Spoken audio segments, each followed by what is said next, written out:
Hello, everybody. Good to have you all here today with us. I'm back from my holidays. I want to say thank you to my dear Elsa and my friend Solomon to supporting Charles and Silvia the past 2 weeks. And today we're talking about why do we need a law of destruction. This is a kind of topic we are afraid. We sometimes close our ears in order to not understand it or to avoid it. But we need to be, we need to talk about it. So, good evening, Miss Gibbons. How are you, my dear? I'm very well, very good. Missing you, we missed you, but we hope you had a great holiday. Everything is good, and looking forward to this evening, this talk, because it's a very interesting topic. Um, in the first instance, what you think, and when you think, oh, there is actually a law about it. So that's what you're going to talk about. So good evening, everyone. It's really nice to have everybody and to be again here with Charles and you, Stevan, and everyone. So join in, ask questions, put comments, to be really good. And hello, Elsa. She's there. So, boa tarde a todos. Prazer estar com vocês hoje, falando sobre a lei da destruição, que é um tema muito importante de se conversar. E bem-vindos a todos. Muita paz. Good. Bonjour, Charles. Bonjour Steven, bonjour Silvia, bonjour à tous. Hello everyone, very happy to be here again with you to tackle this subject, which is a little bit different, the law of destruction, in order to see what is, natural destruction or abusive destruction, and where are the limits, and what is the purpose of it. Good, good. So, first things first, law of destruction. Why we need it? Why does it exist? And it's important to remember that we do have um, several laws, and these laws you can find under the Spiritist book, and you go. Kardec went through all these laws, and you can access this by getting the Spiritist book. And let's start with Charles asking the question: why do we need a law of destruction? Yeah, it's a good question. Um, it's a natural law. The destruction is it's a natural laws, isn't it? For instance, we as human being, we are here, born, and one day we will die. But there is a destruction everywhere in the nature. The plants are growing and then dying. The animals as well. So the thing is, the right way to understand it is, we need some destruction. Why? Because with our physical body, we cannot yet live only with pranic food, let's say so, or energy. So we need really to eat. Of course, flesh is nourishing itself from flesh. But the eating is also can be vegetarian or even vegan. But even so, you have to destruct some plants in order to eat them, to bring the necessary nutriments. And when you look into the animal world, you see that the animals are destroying animals in order to survive through the law, which is the opposite of the law of destruction, which is the law of conservation. And this is also helping to keep an equilibrium, a good balance in nature, because without destruction, some species would develop too much and create an unbalance or even problems. So in nature, everything is balanced. The destruction and the regeneration are balanced in this way. So we can see, yes, there is the natural destruction is a law of nature. Okay. Now the question is, what do we call destruction for living beings, for instance? The day when we die, which part of us is destructed? Only the physical body. Okay. But the soul is indestructible. Is it correct, Silvia? Indestructible? You cannot destroy the soul. The soul is immortal. So the essential part of us is never ever destroyed. Okay. So only the physical body is destroyed. And we know the law of reincarnation. We talked about it already, I think, several times in this spiritual light emissions.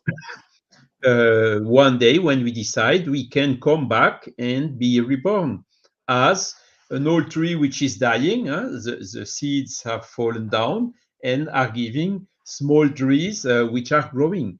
So it's not a destruction, it is a kind of recycling. The old body or the old tree is recycled by nature and comes back in the form of a brand new tree, or we reincarnate in a brand new body of a baby. Okay, so seen from this aspect, the destruction is we can understand that it is something positive, because why do we need to discarnate and reincarnate? It's in order to enable our soul to progress. So the law of destruction is a part of the natural law. In this way, is useful.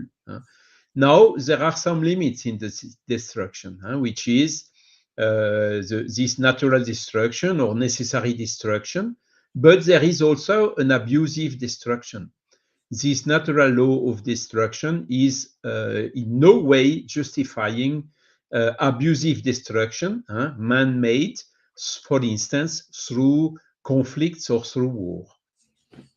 So I will stop here because to leave a little bit for Yeah, you, Stevan, and for Silvia as well. yeah. My dear Silvia, why sometimes we do have these disasters like tsunamis, this heat wave, why this happens? Well, I think, like Charles was explaining, is all part of the natural law. And, a lot of things, especially those natural phenomena, as we call, tsunamis and tornadoes. And although it's very destructive, it's also part of the transformation, not only of the planet, but of ourselves. And they think about all those horrible hurricanes that destroy cities, and we constantly see, especially in America, they have very devastating, and lots of things are destroyed. But on the other hand, you have a lot of research, scientific research, to try to predict when those things are happening, and try to construction engineering, they do a lot of work in trying to build structures that will withstand this kind of phenomena. So in a way, although it seems a very negative thing, and is is a bad thing, especially for those who are living through that. But it's also an opportunity for mankind to grow and to progress and to understand better the things, because as I said, trying to, there is lots of work being done in, this storm chasers and everything. Some of those people, they really risk their lives to try to understand how it happens and how the phenomena takes place and how the winds and everything are formed. And they bring information. So it's an opportunity for us to learn, and time will come when all this will be part of our normal science, and there won't be as much distraction because we'll be able to predict it. We'll be able to build the houses that are much stronger. You see the situation in Japan, for instance, which I think is one, Charles probably knows this better than I do, how in Japan, all the research they do in seismology and trying to predict earthquakes and everything, they build stronger houses. So that is lots of work. It's an opportunity in a way for us to understand more nature, how, and to be able to create structures that will protect us in the future. And as we progress materially, morally, and spiritually, those things will be less and less. So it's all part of the whole, even though when you're going through it, it's a terrible, devastating experience, for people who do that, to go through that. Yeah, thank you, my dear. Thank you. I think one of the questions people ask is why God allowed this happen. I don't know. You bought a house far away from a river, but rained so badly that the flood hit your house. And the first thing come up to your mind is why God allows it. These are kind of questions we need to not stop doing it, but in those moments we need to say what I need to learn from it.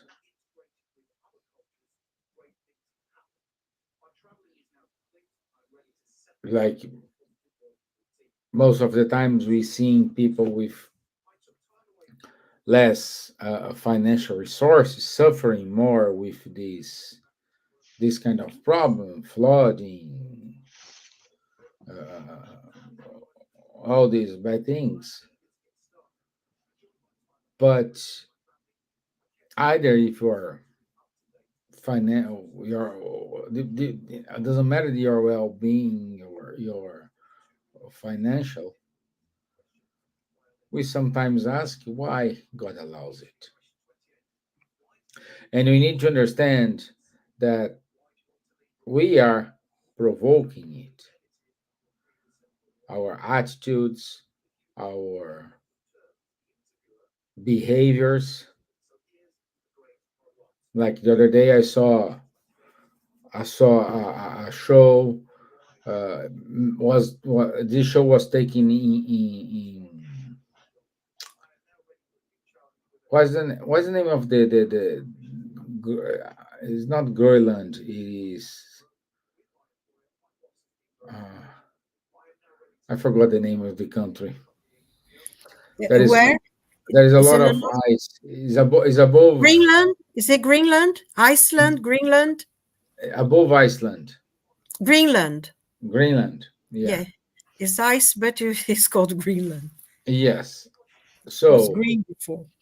the guy he went in Greenland like 5 years, 7 years ago, and then he returned, and he was comparing what he saw 7 years ago what he's seeing today, and clearly there is less ice than used before. So this is law of destruction, yes, but this is a law of destruction provoked by us selling more cars, traveling more on airplanes, you know, putting these wildfires, so all this. So why it happens? Because we ask it for, we provoked it, and this comes to read here question 728 of the Spirit's book, when Kardec asked to the spirits, "Is destruction a law of nature?" And the spirit said, "It's necessary for everything to be destroyed in order to be reborn and regenerated. What you call destruction is only a transformation, the objective of which it is renovation and improvement of living creatures." So, depends the point of view. Depends if you are seeing the cup half empty or half full. You know. So, and so we already talked about the disasters. Uh, Also, we can say the wars. The war is a kind of law of destruction. Many families lost their homes. Their Many lives were lost. What for? Who provoked it?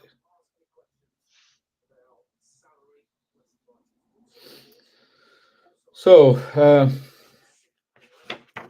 let me see what more here.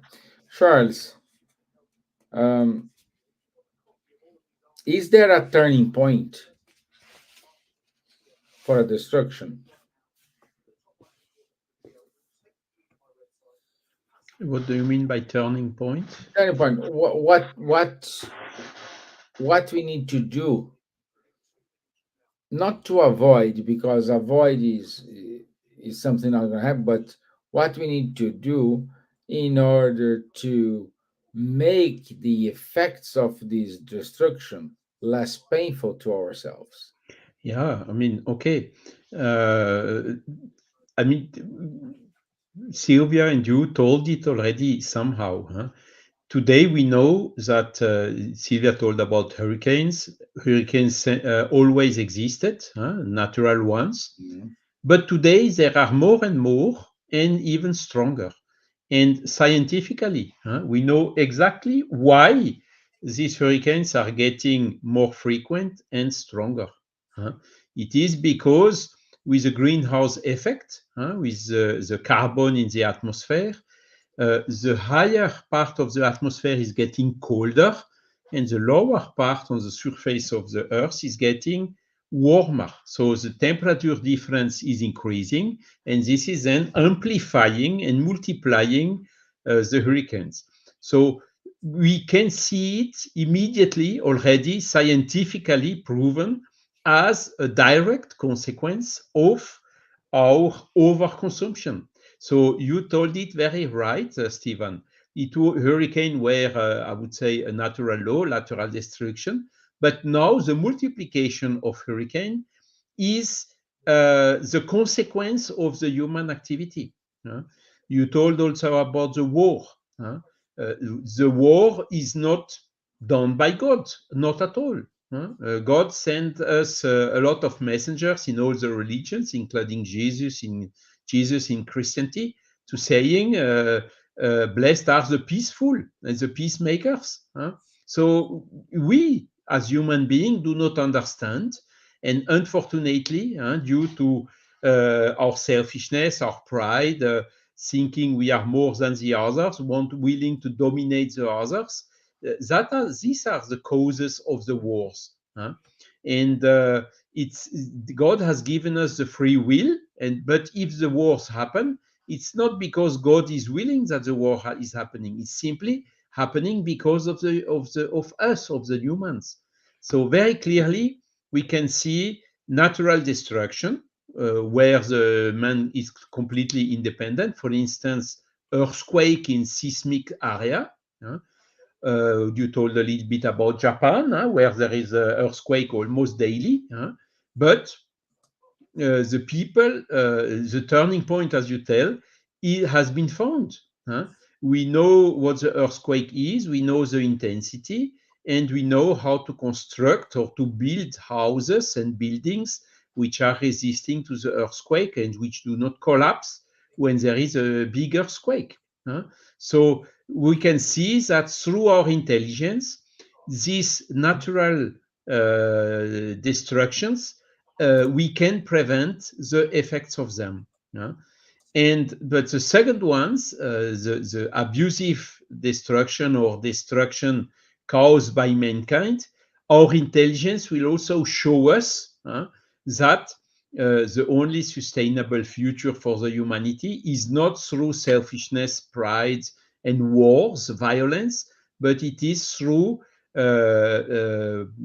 fraternity, seeking peace, tolerance, abnegation. With those values, this abusive destruction will stop.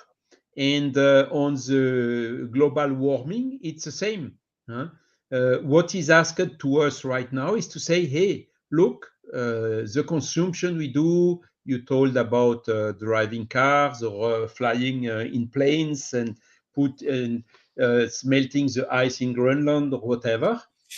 What is asked to us is be careful, slow down, try to tighten a little bit your belt, make an effort to consume less or to consume in a more sustainable way. But how many of us, sincerely, are ready to change the habits, to stop doing things we are used to do in order to preserve nature?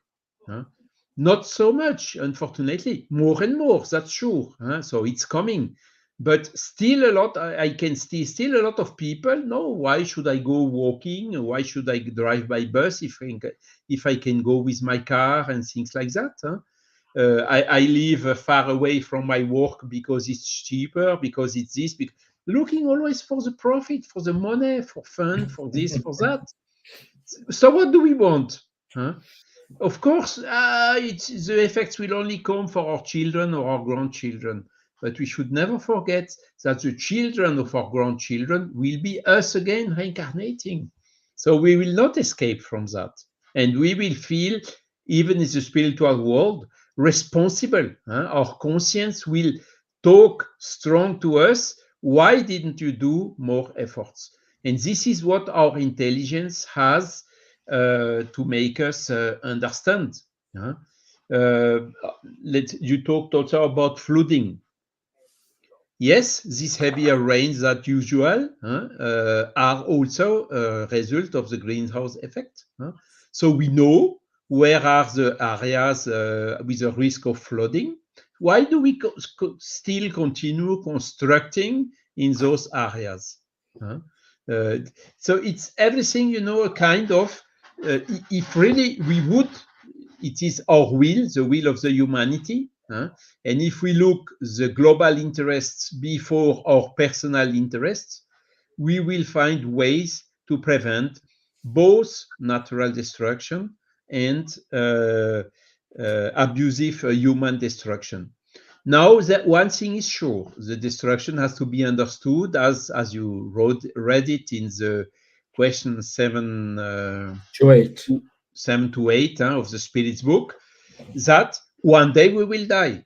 Whatever care we take, one day we will die. And this is not a destruction. It is just a recycling, a transformation, enabling all the living species to evolve.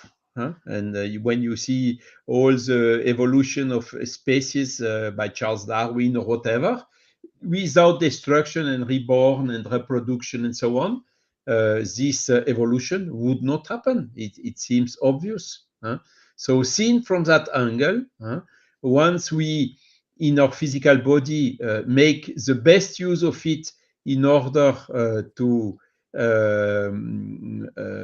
better our soul, which is what we are really keeping with us. But conscient also that the essential part in us is the soul, the vision will completely change. And the day we will have to die, instead of mourning, crying, and whatsoever, it should be a satisfaction. Okay, he's free. He or she is freed now from his or her physical body. He went back to the spiritual home. He made his mission here on earth. And one day, to continue his evolution, he will come back and be reborn in a baby. So this changes completely the vision, even of the death, the vision of the destruction, seeing it as a transformation, a tool for evolution rather than something painful or whatsoever. Great. Great. So, in other words, we need to be ourselves and think about the others. So, my dear Silvia,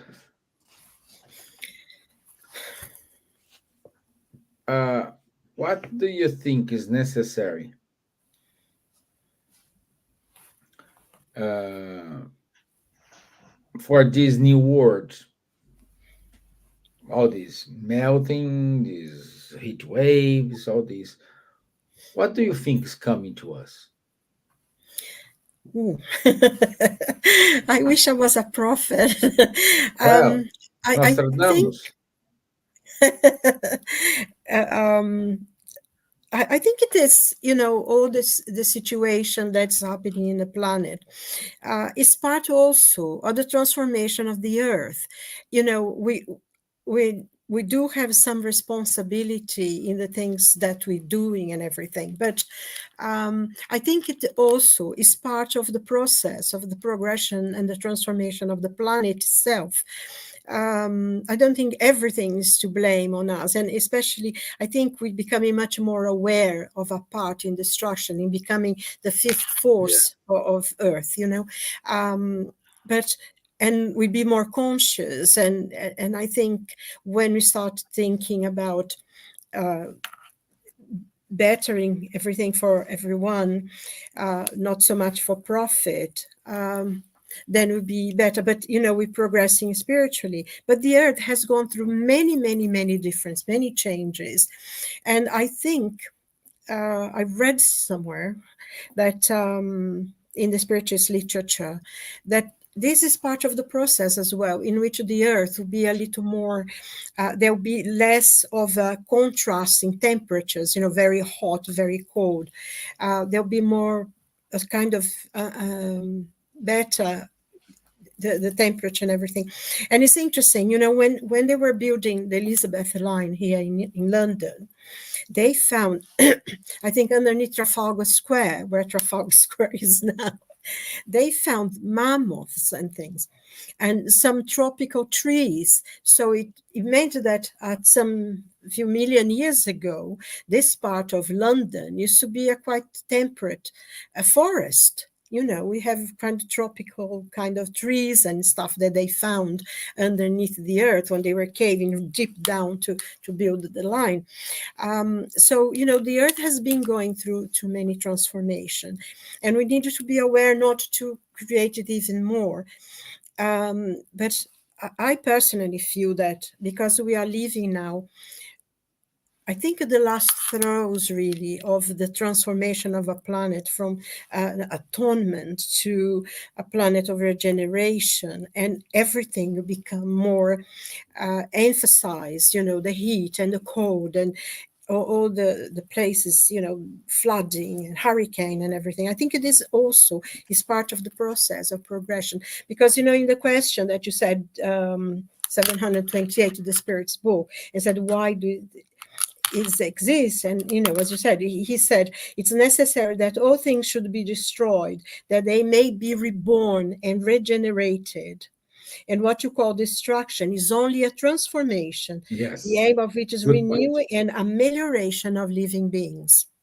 You know, and it's interesting because if you go to the Hindu culture, like the goddess Kali, she's the goddess of destruction, but she also the goddess of life and the creation and everything. She has both opposite, and it's interesting how you see in different cultures, what you read in the Spirit's book, you can associate with cultures of from millennia that have this idea of destruction and life and creation at the same time, both parts of the same. And I think this is very important for us to understand, because we do our part. We cannot transform everything, but we can be more careful, switch off the lights, and I think people are becoming more. I remember going to people's houses that all the lights were on. I'm sure everybody remember all the corridors, the rooms, and you just would leave the lights on. Nowadays, you go and there is sitting wherever people are, the lights on, and then they switch off the lights, which helps, doesn't it? Not having. And in many companies, I mean, the company where, when I was going to the office, in our office, the toilets and the kitchen and some other parts, even a room, after being for 10 minutes, 15 minutes, no one there, the lights would switch off by itself. Now you have this technology that if you don't bother, you don't have to even think about it. The lights will go off after certain, that there is no movement there. So I think, there's difficulties, and the problems are creating new possibilities, like this question of a light after 15 minutes or something, they can be switched off without, because there is no one there, no one is using it. We already have this technology. So, we are improving, and there are necessity, there is needs for to progress, so we learn new things. And I think one point that Charles made, actually, that a few years ago, we had here in England lots and lots of flooding, because what they do, they push the river in and then build houses where before, whenever there were flooding or something, the river would expand. So the houses, when you have rain things, they become flooded. And because people want more and more space. And it's just thing to think about, volcanoes. Volcanoes are one of the most destructive forces on our planet, close to earthquakes and everything. But once it's the most fertile land is around the volcanoes. You go to Mount Vesuvius. I remember I went to Mount Vesuvius a few years ago. I went up all the way. We climbed, walked Mount Vesuvius all the way to the top. And I was so amazed that all around there are farms, people planting things, just at the base of the volcano. And you think, of course, that thing blows again. The first thing that goes to the little farms. But it's because the earth is productive there. It's so productive to plant things, And I saw not very long ago a film about it. And now I think it's 5 times or 10 times more full of houses and things than it was when I went there a few years ago. So, mankind tries to live in the most hostile of environment, but we're learning and we're progressing and you're creating new things, possibilities for a better life. And eventually, as we progress morally, spiritually, intellectually, life will become easier. And I think this somehow, some of the big crises that we see now is part of the transformation of a planet, that spiritually we are changing as well to a world of of regeneration. We're getting better. And that's when I think we're going to look after each other, don't you think, Charles? Think about the other person. And but things sometimes have to get really bad to get better. And somehow we as human beings have not as yet learned through do things, through peace and love. We need to suffer. We are still in that stage. I mean, not everyone, there are different peoples, of course, but Yes. we're still in that phase that we have to really suffer before we need to want to change. Otherwise, we accommodate. And I think that's why all these natural things happen, because God pushes. And I think the question you said as well, Stephen, about why God allow it? Why does God allow it? And this sometimes is a source of people losing faith in God, because God is, this horrible man up there, and he wants you to suffer. And it's not, it's part of the normal process of transformation. And we see this everywhere. We see it in winter when the trees go, when they die. And I take a lot of pictures of trees, and you see the process, the change of the season. And you look, mid-January, February, they all dead, and you never think is going to anything grow again. And now spring is here, and it's beautiful. There's green leaves, and the green is so fresh. So you see the change. It has to go down, die for a while, so it comes stronger. And I think it's the same thing with us. And it's an opportunity for us, to learn and to help one another, because I think people are their very best when things are worse. Human beings, for some reason, when the situation is really, really bad, there are always people who will rise to the occasion and make a difference. And I don't know how you feel about that, but I do think that sometimes when things are really bad, when people come together and help one another, much more than normally. So, you know. Good. Yeah. Yeah, I like this comment here. This is in question 738. Um, very last part of paragraph. Um, Kardec comments whether that there results from a calamity or from an ordinary cause, we cannot uh, escape it when the hour of our departure has arrived. The only difference is that in the case of the former, a great number of souls depart at the same time. 1 second, because someone is ringing here. If we could raise our thought so as to encompass all mankind in a single glance, such terrible disaster would see no more than short lived storms in the journey of the world. So, with these comments here, a big thing for us, if you look at to the infinite, is a small thing. And is exactly what you're saying, Charles, or what Silvia is saying. Um, we need to change ourselves. Changing ourselves, we will stop destruction? No, because we need the destruction. What change? What the act of changing ourselves will allow us to a better understanding, to a better concept of this, because it's all acceptance. That's why we need to do things better. We need to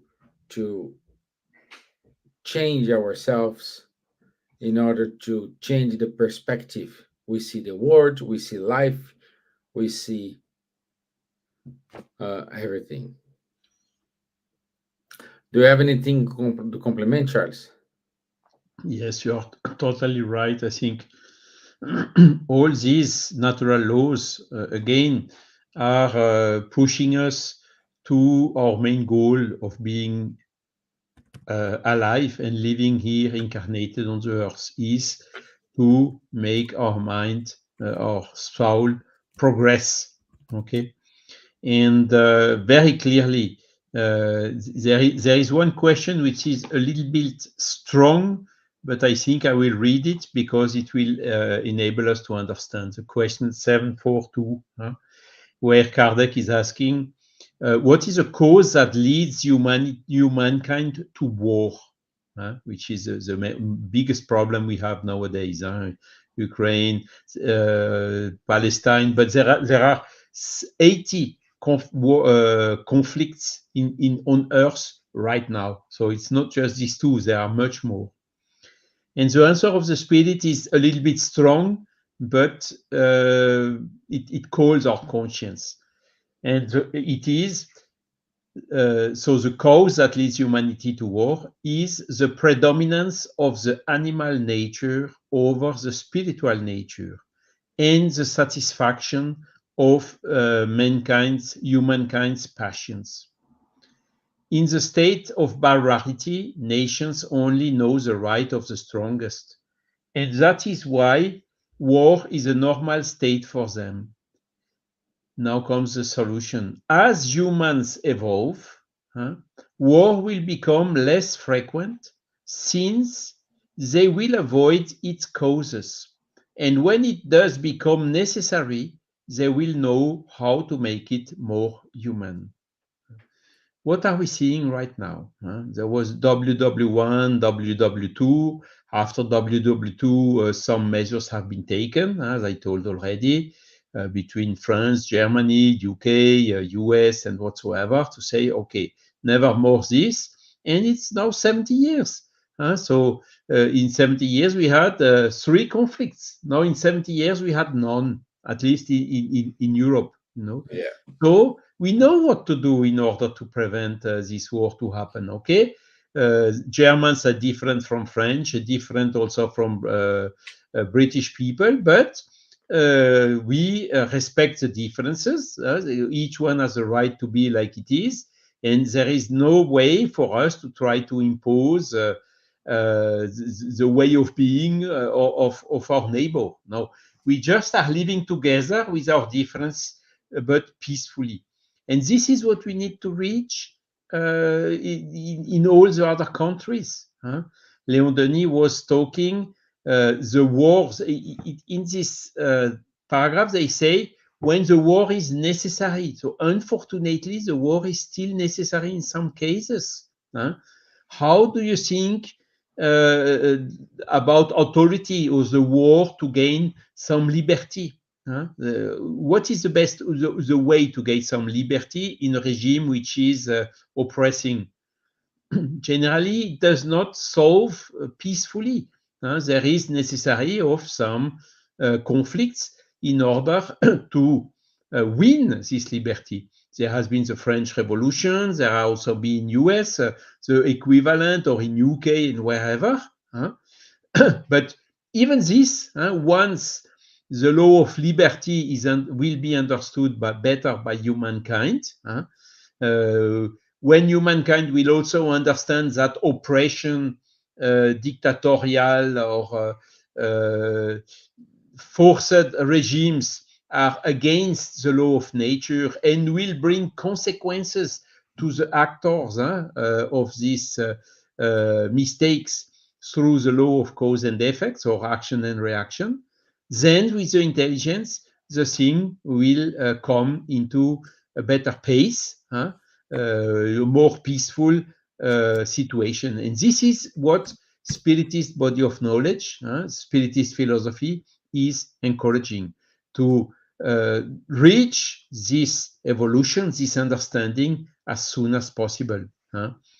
And the next question, 743, Kardec is saying, will war someday disappear from the earth?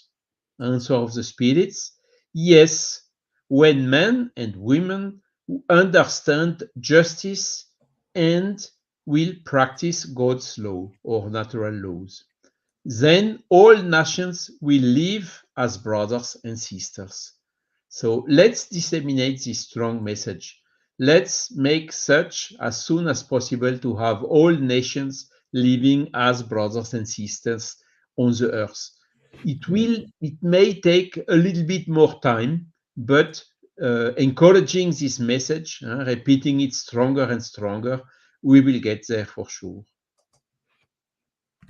Great. Yeah, I like this comparison and say, unfortunately, show how not behind, because nobody's behind, but how far it is the perfection from us.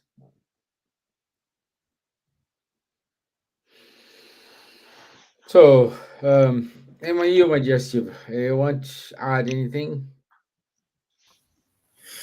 No, I mean, Charles explained really well, and that's how it is. I think one of the things is for us to have the humility and in many ways the gratitude, and instead of ask why God does allow it, we change and ask, what God wants me to learn from this experience. And I know that it seems very patronizing to talk about this when it's not actually happening to you, but whatever, in whatever situation we are, in whatever part of the world we are, we cannot escape life and the lessons that life brings with it. We may not be in the middle of some situation, war or something. And, remember when I see my clients, quite a few people would say, oh, I shouldn't really be feeling this way because there are people starving in another country, there are wars in another country. And one thing I always try to say to them is that your pain is your pain. Your difficulty is your difficulty. The fact that there's someone living a terrible situation, and we try to help as much as we can, whenever we can. But we should not be think that my pain is less than somebody else's. No way.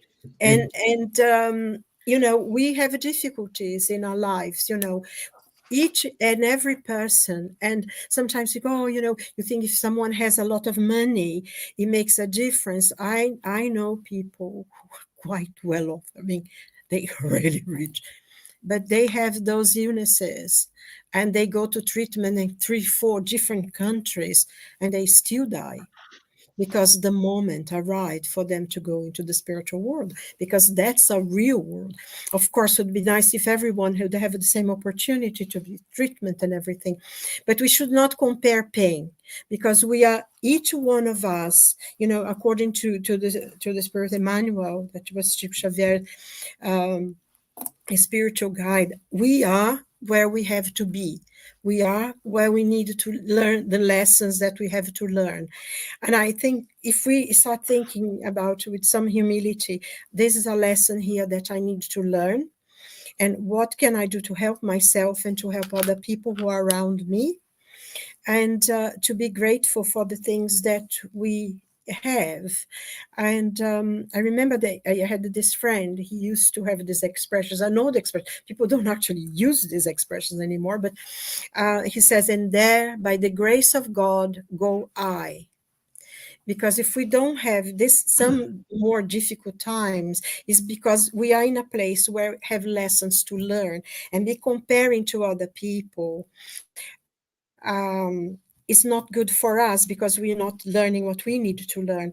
Of course, we have to have empathy, and we have to send love and prayers and money if we can do it, and try to help everyone. But sometimes, we need to, there is this destruction, but within destruction there is life. and there is change and there is transformation, like the spirits teach us, is that destruction is necessary to bring the transformation and to help the intelligent principle to develop, because it's through pain and suffering and destruction and all that kind of thing, and trying to help one another, that we learn empathy, that we learn how the other people feel. So we know, and this brings us together as human beings, because everyone feels the same. As if you go through that, if I've been to that pain and that you're going through that, I can understand, because I've been through that, and brings us together and really makes us feel like brothers and sisters living in the same experience, instead of being grateful to God to give us courage and strength to go through the moment.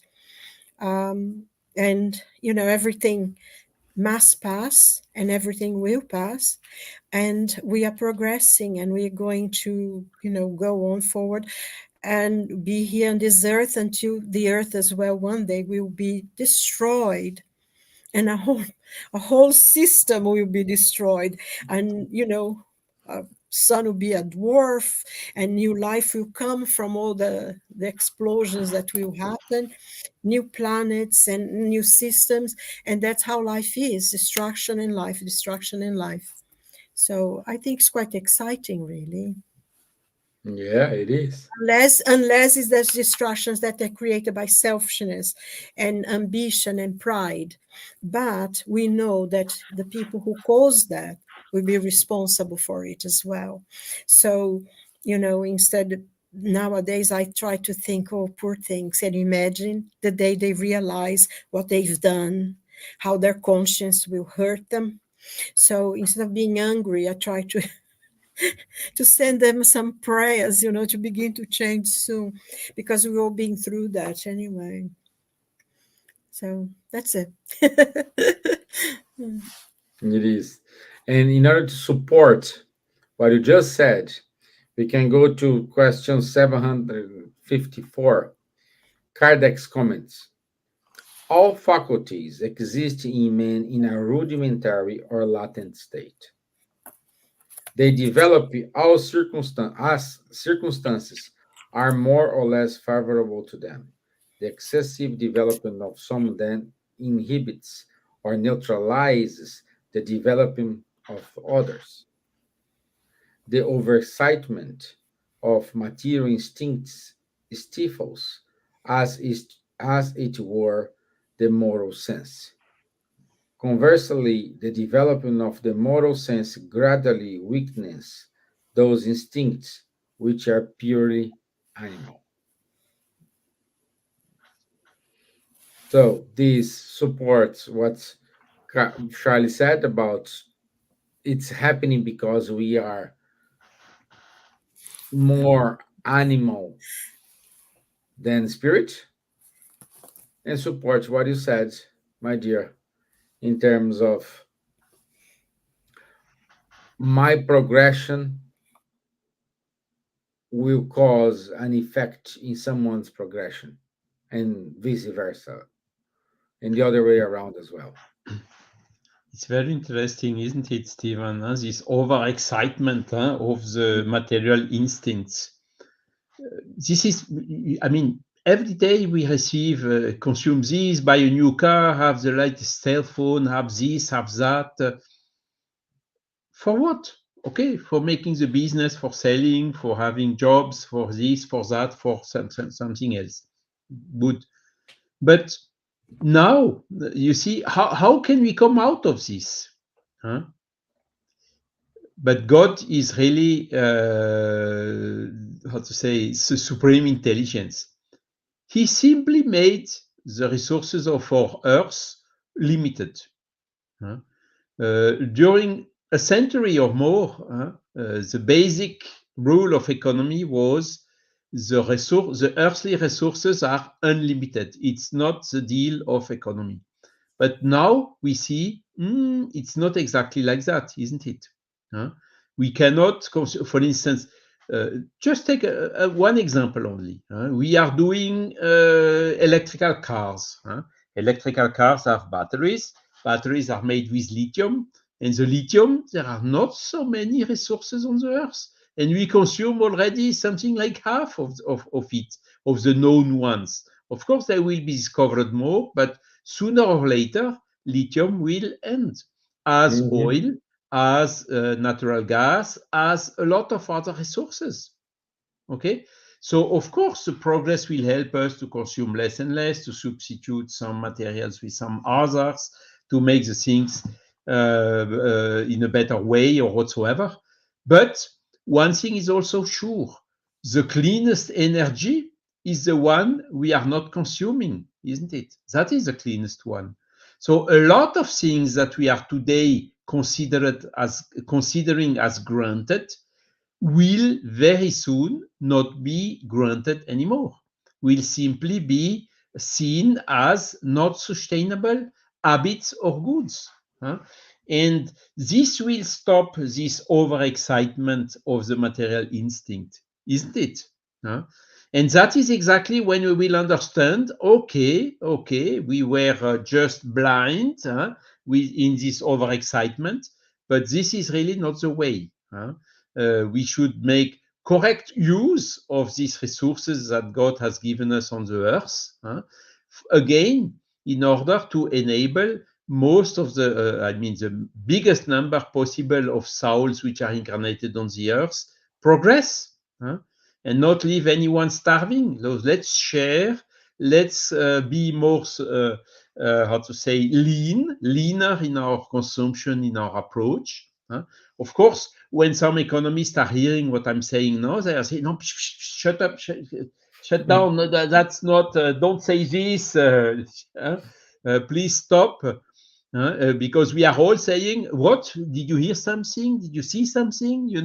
We do like these three monkeys, making as if it would not be a reality. But it is, unfortunately, it is. So sooner or later, we will have to face it. And I think now it will come quite quick. We can see now from some hot countries with hot temperatures like Indonesia, Thailand, the heat is so strong, even in Brazil, that the people cannot afford it anymore. So Yes. very soon there will be people dying, and there will be at a given point in time some panic where the people will be willing to move. And it's not just a couple of hundred, 1,000 of people. It will be a billion of people, and then that will be the time of truth for the humanity. With selfishness and pride, we will never get overcome this situation. But with fraternity and with sustainable and lean consumption, there will be far enough for all the human being here on Earth and even much more to have this opportunity to progress on this planet, and for still a long, long, long time. Great. Wonderful. But I think that's the whole thing, isn't it? We will survive. We Uh, will. we will survive. I think sometimes we can get very crazy. And, if we do a part a little bit and other people do a little bit, that is going to be, and there's big changes. And I think sometimes, all this terrible heat and that, then people will be aware of what is happening. And that's what helped them to make the changes as well. But I think we need to be confident in the future that things will go by, because even the cars, this battery electric cars, but what are you going to do with the batteries of these cars? That's exactly In what I'm gonna about say. 15 years, and they don't last very long, we know that. There'll be a big problem with the batteries of the electric cars. Yeah. So, we need to work towards a clear energy. And I think maybe people should go back to the documents of Tesla, ask the American government to give it. And, his idea was to have free energy all over the planet. So maybe they should release it. And because, until the big companies that make a lot of money on petrol and batteries and whatever, those things are not, free energy, but will come because the need will arise. So, be good and things will be happy. So I'm hoping that my next incarnation will be a lot easier At to come least, back to at to Earth. least. But what we said is our next incarnation starts today. Exactly, yeah. So have started already. Yeah. We are preparing it. Huh? It's true, isn't it? I read once this Maria Montessori, that lady who created the education for children, babies. And I think one day a mother came to her and said, when do you think I should start educating my son to, math? And she said, how old are you? And she said, whatever age she said. She said, well, you should have started then. So start with yourself, and that's what we need to start. And not be pessimistic, do the best we can, do our part, and be positive, because this will help others as well. Life is Perfect. good, it's precious, and we're so Wonderful. privileged. Yes, it Yeah. is. And you are privileged to this access to this information here. Oh my God, yes. This is not privilege, this is a blessing. To have the teachings of the Spirit, I Yeah, cannot imagine yeah, anything more wonderful to have happened in my life. I really can't, yeah. you know. And I want to say thank you because we do have a lot of people today. Hela Rom, our dear Elsa, also Danielle Stiegel. So I hope Yes, you're okay, my friend. We need to bring Daniel again, talk to yeah, us. Our friend Saul Waters. yeah. Let me I see. think we should ask Saul to join us every week, and it would be nice. Hi, Danielle. Big hug for you, El. And Yeah, Dad, Ruben de los Santos. Uh, So it was good to have all of you here. Let's talk with Saul. Let's see his agenda. yes, let us If know, he has Saul. It'd be agenda, nice to have you. if he has agenda, join the team here.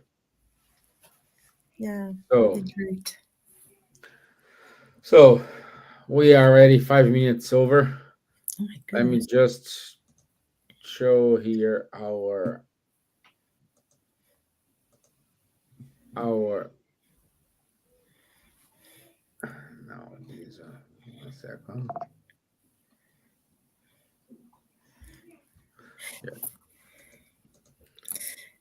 Yeah. Just while you looking at this, I'd just like to say this week we had the funeral service of a very dear friend of ours who, he passed, he went to the spiritual world. He was a great worker in the spiritist movement here in London. And, it was a sad occasion, but it was also quite beautiful service. And, we think about him and grateful for his service during many, many years in the Spiritist movement in London. His name was Jack Lewis. And, send your thoughts of love to him, because he was so giving and so loving, and he used to work really hard. So, we lost him, but someone in the spiritual world has gained that he's returned. So, Again, he anyway, did it. He completed his mission. he did, yes. Yeah, Yes, he did. He was yeah, lovely. yeah. Yeah. And good. He left to us a good legacy. Yes. Oh, yes. His sense of duty and service, always trying to help and always being of good cheer was always a source of a lot of Yeah. um, inspiration to all of us. So we miss him. Okay. So next week, 8th of May, we will have Future Joys and Sorrows, Paradise, Hell, and Purgatory. Okay. Let's see where we're going to. Okay. Uh, so our Spiritism X, the date is approaching, 29 and 3rd of June. there are some tickets still available, so don't miss that. Um, Mhm. the series of Camille Flammarion taking place this Sunday. We will have. Um, To me from you. don't forget to read the Spirituous magazine and listen Kardec Radio. So this is it from us. Thank you so much, Charles. Thank you so much, Thank Sylvia. you. It's good to be back. Thank you for having me here. I missed to be here, and I'll see you all next Wednesday. God willing. Thank you very much. Good evening. Big hug to everyone who God got in bless. touch with us today. And God bless. Thank you. Thank you. Bye. Bye bye.